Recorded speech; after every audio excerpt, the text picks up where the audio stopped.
It has been said that no two sisters were ever less alike.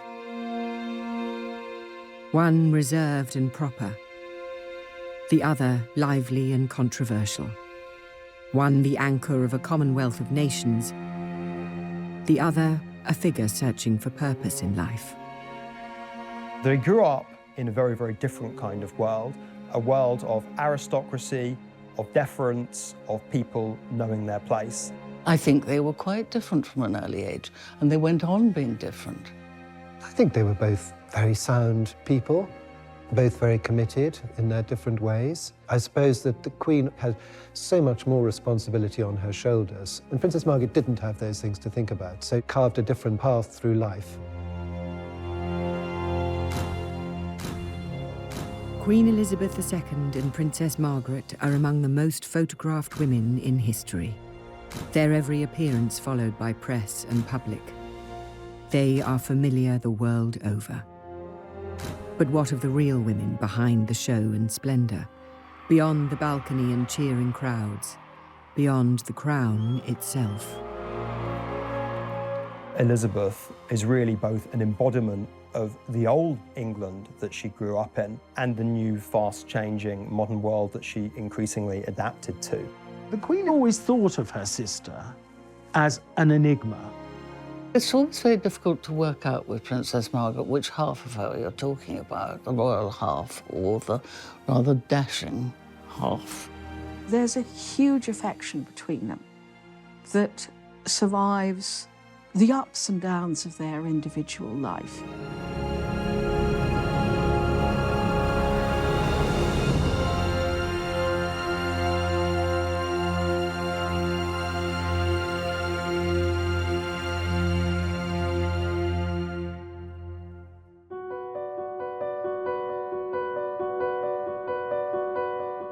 The contrast between the sisters was there from the beginning. Elizabeth was born in the placid surroundings of London's Mayfair on the 21st of April, 1926. 4 years later, during a storm in rural Scotland, Margaret came into the world. Their parents were the Duke and Duchess of York, Albert and Elizabeth. Albert, or Bertie as he was known, was the second son of the King, George V. Elizabeth was a mature, rather serious child, with a love of dogs and horses shared with her grandfather, the King. Margaret, however, was a very different character. It very quickly became obvious that Margaret was the cheekier, the more humorous, the more mischievous of the two girls. Elizabeth was certainly by no means plain, but lacked her sister's quite extrovert qualities. Princess Elizabeth was quite a serious-minded child. She seems to have been naturally tidy, naturally orderly, but Margaret, from the start, was fun, she was vivacious. She was never corrected by her father, so she was something of a wild child. She was very precocious and got away with an awful lot. The Duke of York was used to say, "Lilibet is my pride and Margaret is my joy." And as far as Princess Margaret was concerned, he really couldn't take his eyes off this child. I mean, she was so beautiful that he couldn't believe that he'd created this glorious and beautiful child, and then he rather spoilt her. The princess's public life began early, and here we see her during a Scottish holiday, arriving with a family party at a Highland gathering. Neither girl was prepared for the lives they were to lead. As two daughters of a second-born prince, Elizabeth and Margaret had no expectations of being thrust into the international spotlight. With the Duke and Duchess of York, there was never any anticipation that they would succeed to the throne, and certainly never any expectation that Princess Elizabeth would come to the throne. It was, of course, always possible that George and Elizabeth would have further children, and a male heir would, of course, then leapfrog Elizabeth in line for the throne. So it was always a fairly remote possibility that she would become queen at her birth. The Duke and Duchess of York, us four, as the Duke called them, rather anticipated a cosy family life in the way that they were already enjoying. And they were a very natural family and a very loving family. It was the girl's uncle, the charming bachelor Prince David, who would be the next king. He was expected to marry and have children of his own, who would one day inherit the crown. Elizabeth and Margaret were set for a life of comfortable semi-obscurity. Until 1936, the year everything changed. Late on the 20th of January, King George V died at Sandringham.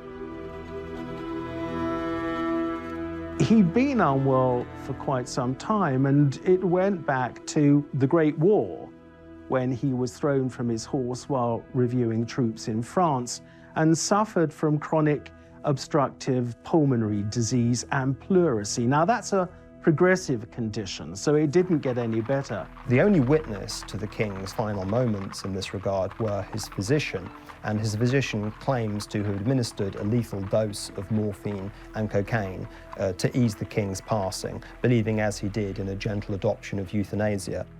It was also thought that it was far better that the king's death should be announced in the morning paper, the Times, rather than the slightly more down-market evening papers. Elizabeth and Margaret's uncle David was proclaimed king and became Edward VIII. But the new monarch had never wanted the crown. Indeed, he was terrified by the idea. There was another complication. The king was in love with American divorcee Wallis Simpson and was set on marrying her. The wider British establishment, however, was far from taken with the idea. Wallis Simpson was loose, irreverent, dashing, very much symbolised that kind of New World glamour, which endeared her very greatly to Edward, but did not endear her to the remainder of the family. Wallis had been twice divorced, and that was unheard of in the British monarchy and in those social circles. And so that was a reason for not liking her. He very much actually didn't really want to be king. He may not have even been able to voice that, but unless he was even stupider than I think he was, he must have realised that nobody was going to accept a woman as queen with two husbands living. That was the problem. The secular head of state is also the supreme governor of the Church of England. He was about to go through a coronation ceremony that is very similar to the kind of consecration that a priest goes through. Anointed with holy oil, with water, it's a dedication. For such a clear hypocritical breach to exist as him marrying a divorcee would, especially in the context of these times, have been wholly unacceptable. I don't think he took at all well to being monarch. I think he didn't have the patience for it. His own grasp of detail, particularly in regards to the empire, particularly in regards to the industrial disputes which were enveloping the country, really left quite a lot to be desired. Indeed, it is said that George V predicted, rather darkly, that if Edward became king, he'd ruin himself within a year. A constitutional crisis was gripping Britain.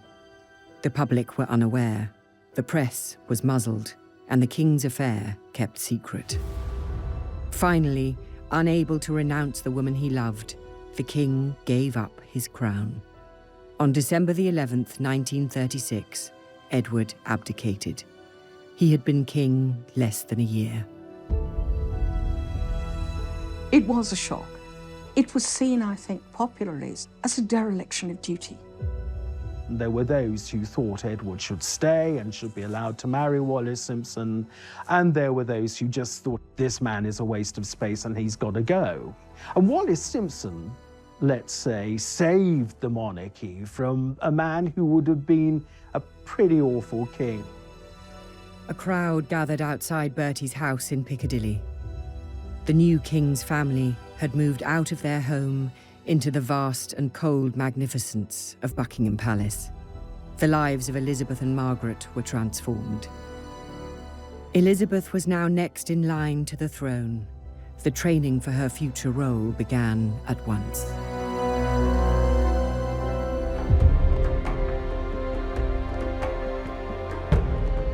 In 1936, following the abdication of Edward VIII, the throne passed to Elizabeth and Margaret's father, Bertie. He became George VI. On the 12th of May 1937, he was crowned at Westminster Abbey. George was wholly unprepared for being king. He himself said that it was like a lamb being led to the slaughter. There was an established convention of not using first Christian name, but using middle names to rule under, and he chose George simply because within the Hanoverian tradition, there had already been 5 Georges, and of course, the previous monarch was called George II, and he wanted very much to embody stability after the chaos and confusion of the abdication crisis. The Duke of York realised that he might have to step forward and become king without having had any experience at all of state papers, any of the training that his brother had had. He went in absolutely cold.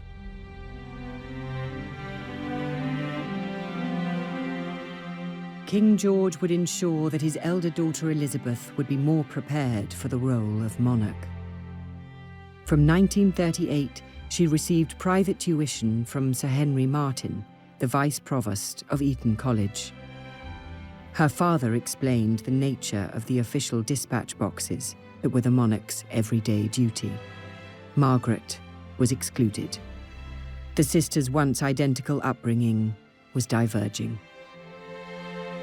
That expectation of being well educated does not extend to Margaret, who continues to be educated as a well-mannered, accomplished girl who was expected to go on and marry.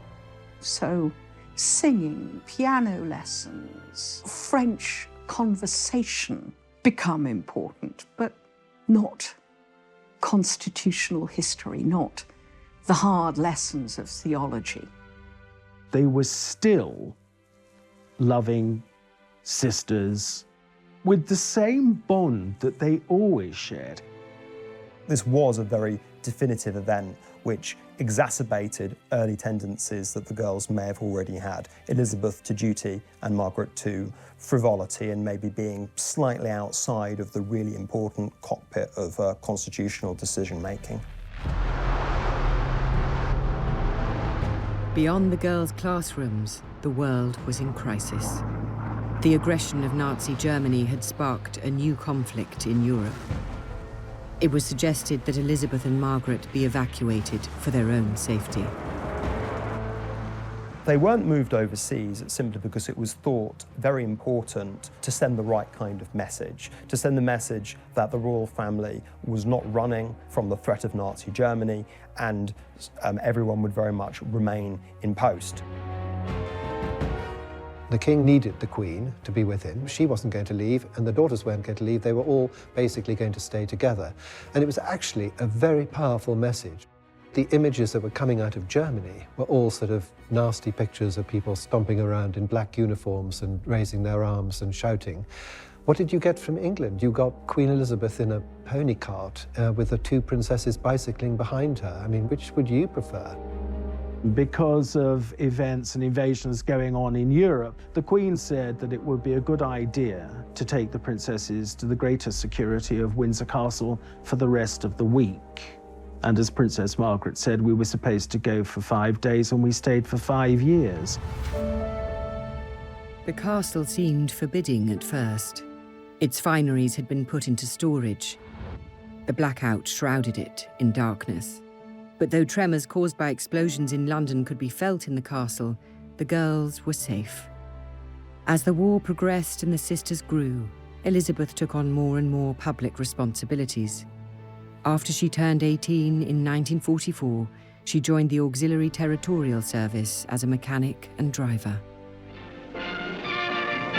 Princess in overalls. Elizabeth is in the ATS, or British WAC, and at the King's request, is being treated just like any other trainee. Now visited by her parents and sister Margaret Rose at a training station in southern England, She shows them she knows a fan belt from a spark plug, all right, and isn't afraid to get her hands dirty. The Women's Auxiliary Army Corps and the ATS were much more for ordinary girls. And so I think it was intended to send a message that the royal family was not so different. They were not elitist in an unpleasant way. Elizabeth learned how to drive an ambulance, learned how to be a mechanic, indeed even learned how to fire a revolver. These were, of course, propagandistic tokens, but nonetheless, a pretty young princess chipping in with the war effort was definitely designed to boost national morale. I think it was very, very much appreciated by the public and by her. She loved it. She loved learning to drive, how to deal with combustion engines and all this kind of thing. It was just up her street. While the war brought her closer to the public gaze, it also brought her love. And for this sensible, pragmatic girl, her choice was unexpected. In July of 1939, when the Queen was just 13 years of age, she inspected a Royal Naval College at Dartmouth, and one of the young officers she was introduced to was this dashing, handsome Prince Philip. I think it is fairly plain that the extremely good-looking, extremely charming, extremely glamorous Prince Philip caught the eye of Elizabeth, and that her jaw dropped. 3 years later, the couple spent Christmas together while Philip was on leave from the Navy. They then began exchanging frequent letters. But Elizabeth's parents, the King and Queen, did not approve. The king had his doubts about Philip. There was the feeling within the royal family that all of this was too much too soon. The thought of somebody coming and taking away his daughter at the young age of 21 wasn't, I suspect, totally appealing, as it wouldn't have been maybe to many a father. We must remember that Elizabeth set her eyes on him for the first time at the age of 13, and there was an acknowledgement, even then when people generally got married a great deal earlier than now, that this might just simply be a girlhood crush that would blow over.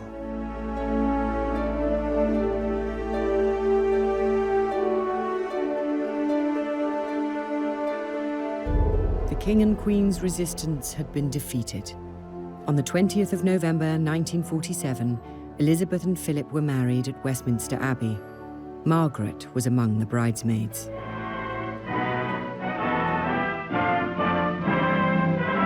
Elizabeth and Philip take their places on history's pages. To the stirring strains of Mendelssohn, they march as man and wife toward the west door amidst nearly 3,000 invited spectators.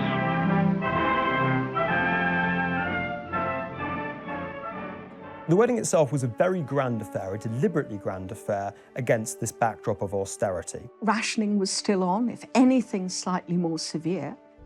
She may have been heir to the throne, but she couldn't be seen as claiming special privileges. Though you have a lavish dress, it's by no means as lavish as other royal brides.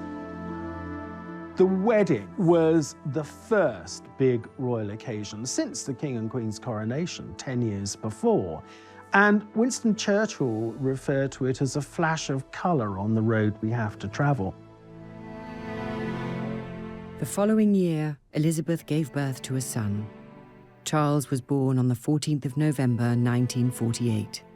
3 more children would follow over the next 16 years.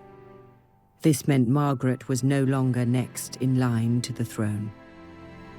I think that Margaret had already accepted that her sisterly relationship with Elizabeth had changed once Philip was on the scene, and so in many respects the arrival of Charles didn't really change that. I don't think she had ever any expectation of being queen, any desire to be queen. And so, if anything, it was probably a relief. I'm sure that the first reaction that Princess Margaret had was, great joy. But I know that in later life there was a certain sort of feeling of being a younger sister, and other members of the royal family are always just told what to do. You know, you will appear at 10 o'clock, or indeed at 10:03, your car will arrive, and you will do this, you will do that, and you will wear the following. So there was always a little bit of the younger sister feeling about the whole thing. In the post-war years, their father the king's health declined. Both sisters took on more of his public duties. In September 1951, George VI had his left lung removed after a malignant tumour was discovered. The king was not told he had cancer, and the disease was not beaten. On the morning of February the 6th, 1952, the king died. He was just 56. Elizabeth was in Kenya when her father died, on an early rest stop in a planned tour to Australia. Elizabeth was always thought of by the king as being his protégé. Margaret was always thought of as being his pet, his light relief. And so when he passed away, both girls felt sad. Elizabeth felt sadness, then was overwhelmed by duty.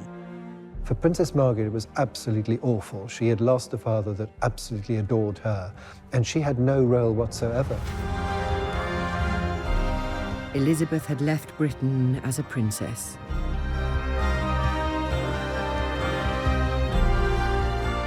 She returned as its queen.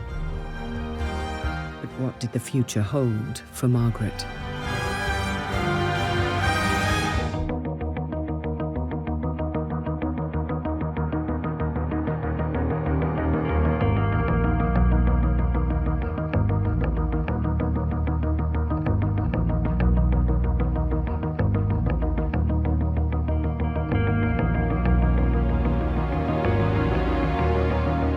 The coronation of Queen Elizabeth II took place on the 2nd of June 1953. It was a lavish affair. Westminster Abbey had been closed for months as preparations took place, and on the day itself, millions thronged the streets of London.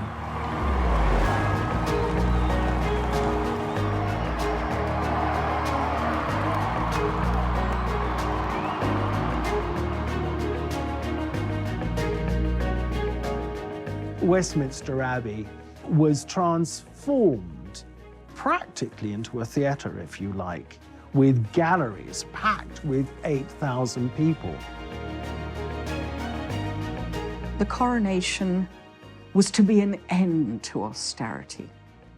It was to inaugurate as the new Elizabethan age. It was designed really to reaffirm Britain's status in a post-war world which had been turned upside down. A very glamorous young queen was there to optimistically lead the British people into the future.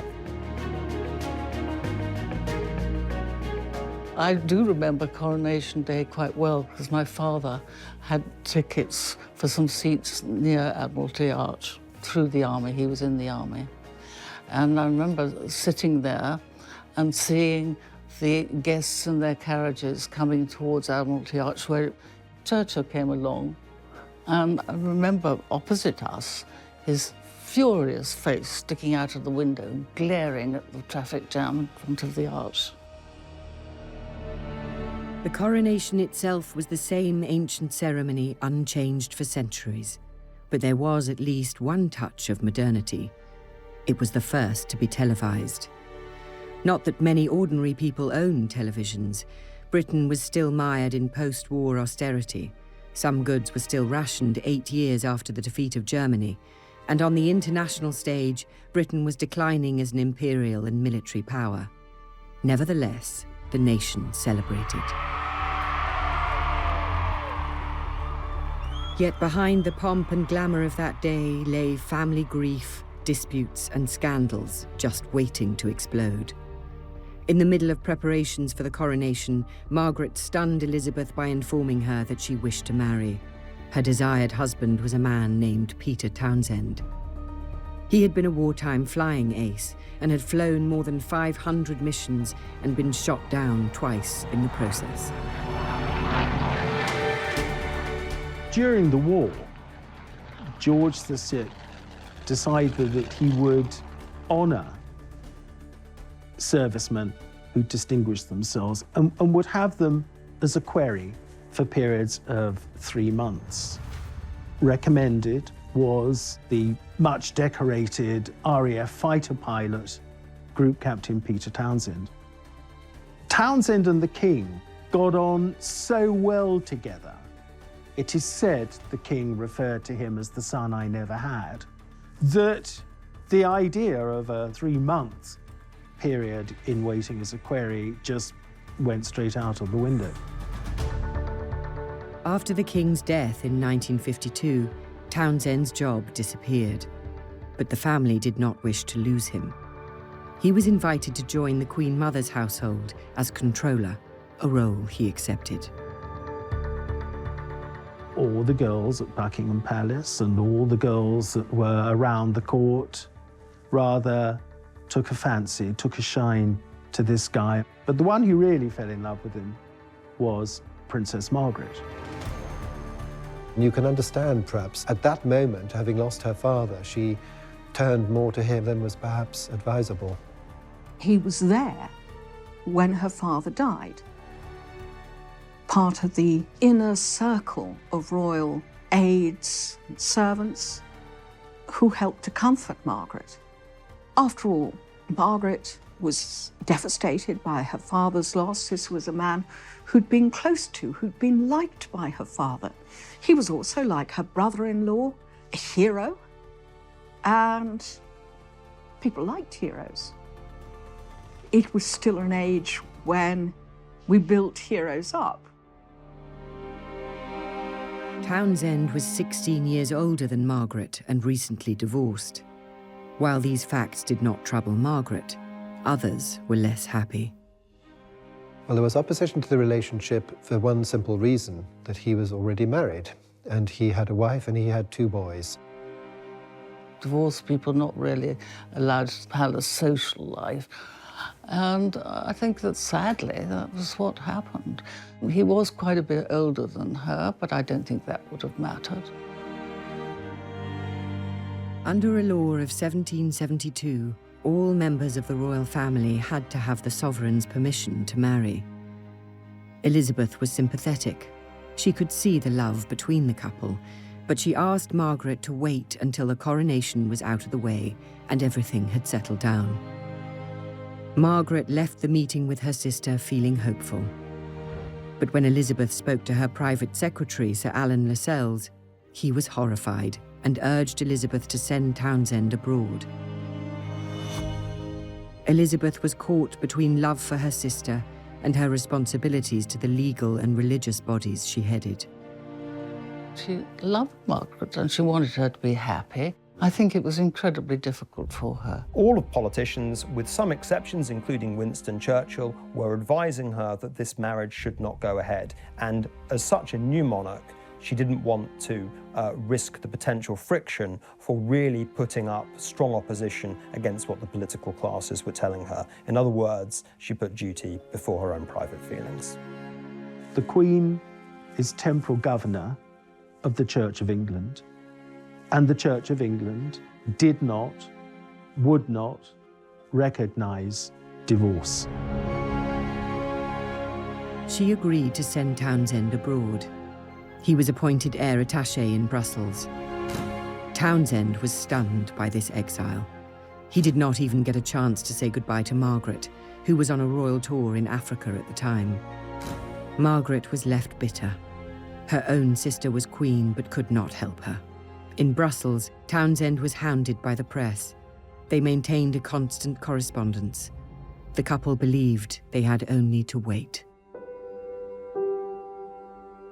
It was also obviously part of the plan that if Margaret and Townsend had to wait 2 years, it was pushing the princess closer to her 25th birthday. And the importance of that was that at 25, a member of the royal family could petition Parliament for permission to marry. And if both houses didn't oppose it, then they could have a civil marriage. And that was, I think, what was happening here. Margaret was going to be 25 in August of 1955. As the press counted down to the date, speculation grew that an engagement announcement was imminent. But her birthday came and went with no announcement. Finally, on the 31st of October 1955, Margaret released a statement to the press. Her relationship with Townsend was over, it said. There would be no marriage. The decision not to marry Group Captain Peter Townsend is reached by Britain's Princess Margaret, here arriving with her mother for a formal family appearance at London's Royal Opera House. In putting duty and religion ahead of her heart, Margaret had the example of her sister, the Queen, who dutifully entertained the President of Portugal while the family crisis neared a climax. Queen Mother Elizabeth approved her daughter's decision. Strongly opposing the marriage was the Archbishop of Canterbury. The traditional interpretation has always been that the Prime Minister and ecclesiastical figures really threatened Margaret with the withdrawal of her royal allowances and her HRH if her marriage with Peter Townsend went ahead. The government of the day, under the premiership of Anthony Eden, had actually done something of a U-turn. Far from opposing the marriage, they had paved the way for Margaret and Peter Townsend to marry if they still wished to do so. A formula was found which would have meant that she could have retained her status as princess. We now know that Princess Margaret, had she wanted to marry him, would have lost nothing but her place in the line of succession. They really didn't want to create a martyr of Princess Margaret where her own personal desires were paired off against the establishment. It was not government pressure that had ended the relationship between Margaret and Group Captain Townsend. The truth was far simpler. Contained in the files released by the National Archives is a letter that Princess Margaret wrote in private and in secret to Anthony Eden. The crucial point of her letter was that she said, "It is only by seeing him that I can properly decide whether I want to marry him or not." The crunch is obviously that she had decided, and he also, no doubt, had decided that their love was no longer strong enough for them to marry. If Elizabeth hoped her sister would find someone more suitable, she was to be disappointed. In the 1950s, Britain was struggling to adapt to a new era. Its reign as a global power had passed. Foreign policy humiliation in the Suez Crisis had toppled Prime Minister Anthony Eden, and the country's diminished role on the world stage had been exposed. As sovereign, Elizabeth was a beacon of stability in such uncertain times. But, as ever, Margaret's role was less defined. She was an important adjunct in the 50s and early 60s to her sister, where she took on royal associated duties that freed Elizabeth up to do other things. Margaret became a very glamorous figure. She also started smoking in public, bringing out the characteristic elegant long cigarette holder, and was charged with doing things like opening hospitals, smashing bottles of champagne against ships in a very glamorous manner. Princess Margaret does have the reputation of having been a party girl, which of course she was. But we also have to accept that she was also a very hard-working member of the royal family.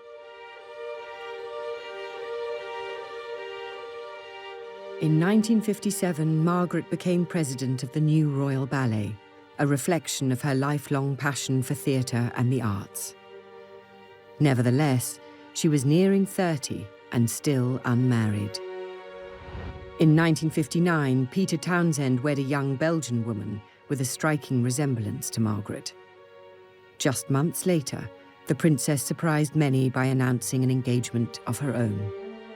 Anthony Armstrong-Jones was not the usual royal match. He was from a wealthy background, Eton then Cambridge, But he had no fine title or lands. He was a photographer. Margaret was really enjoying the fruits of some of the major social changes starting to appear in this era. She was starting to keep very non-aristocratic company, quite bohemian company. Lady Elizabeth Cavendish gave a dinner party in February 1958, which Tony Armstrong-Jones was one of the guests. And Princess Margaret had never met him before.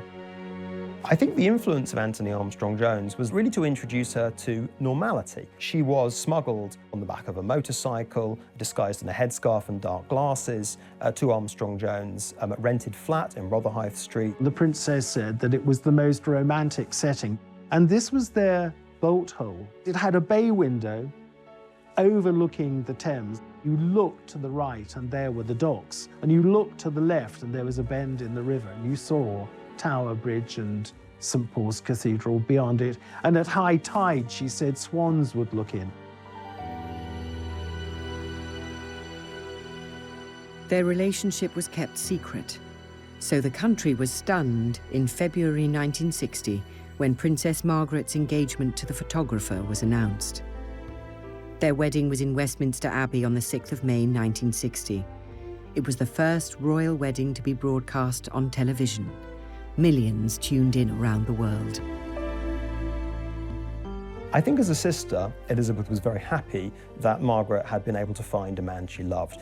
I think as Queen, even though Armstrong-Jones was not ideal, was not a society man at all, he was, given Margaret's status as a rebel, really about the best that they could hope for. Princess Margaret at that time was hugely popular. Everything she did made news. Everything she wore made news.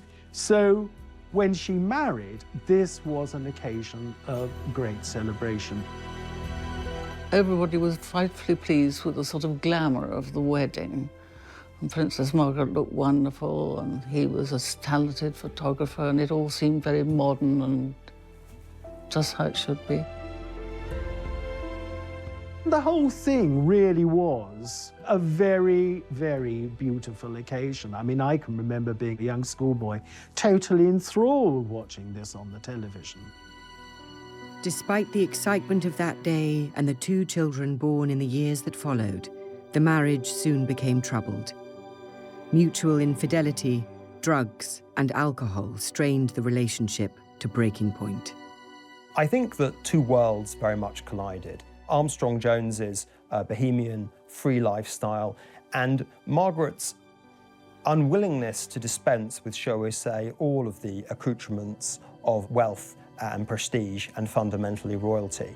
It was a very curious relationship, and although she was a princess and he wasn't a royal, I think that he had the upper hand. And as things got worse, he was better at being nasty than she was. Within 3 years of them having married, the cracks were already appearing. The British press, with the emerging tabloids and the red tops, were becoming much, much more hungry for scandal and also, crucially, much more prepared to print scandal. Margaret was always the sort of go-to person for a royal scandal. He had much loyaler friends, it seems, than she did, because he always seemed to come out of it, as far as the public was concerned, rather well, whereas she didn't. Press deference to royalty was a thing of the past. Newspapers covered the breakdown of Margaret's marriage in gleeful detail. It was far from the only change in Britain during Elizabeth's reign. By the time of her Silver Jubilee in 1977, old class divisions and social taboos were fading. The British Empire had transformed into a commonwealth of independent nations.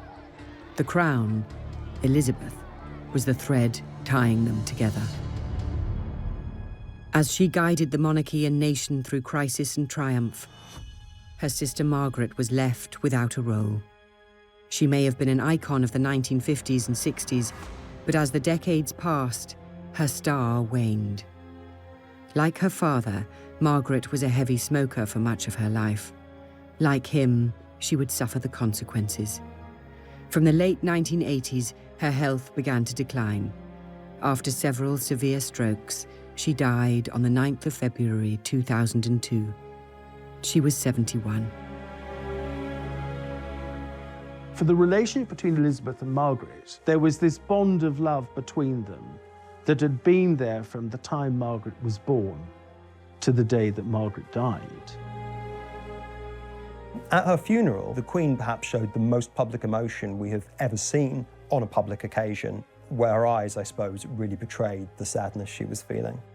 To have to come to terms with the death of your younger sister, who you could expect certainly to live with you into old age, is very hard. When the princess died, that was quite a blow to the Queen, followed, as it was 7 weeks later, by the death of her mother. She is said to have said her biggest nightmare would be losing her mother and her sister. And that, of course, is what happened in 2002.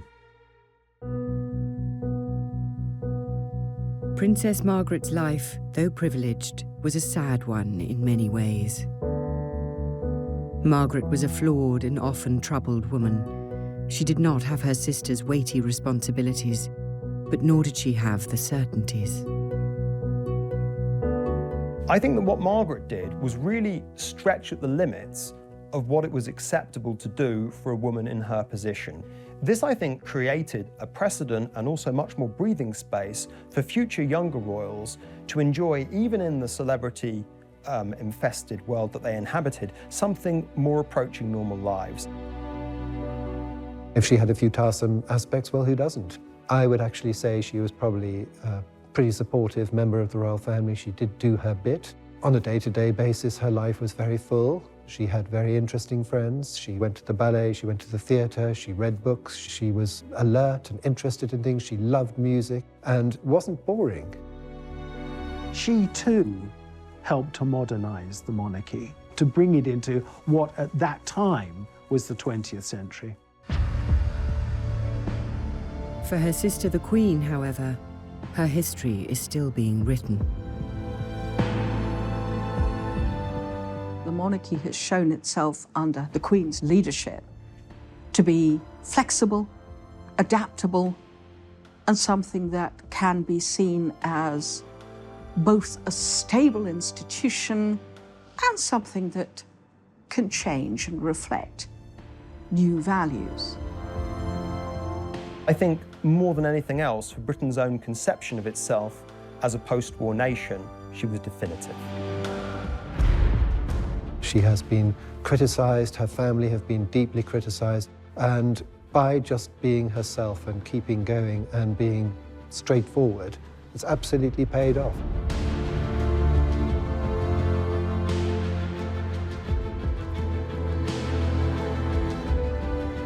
The world they ended up inhabiting when they were a lot older was one where the social class system had died and the mass celebrity and media age was dawning. In the case of Margaret, you could say that she was very much a product of that age that was unveiling. In the case of Elizabeth, she managed to be its architect.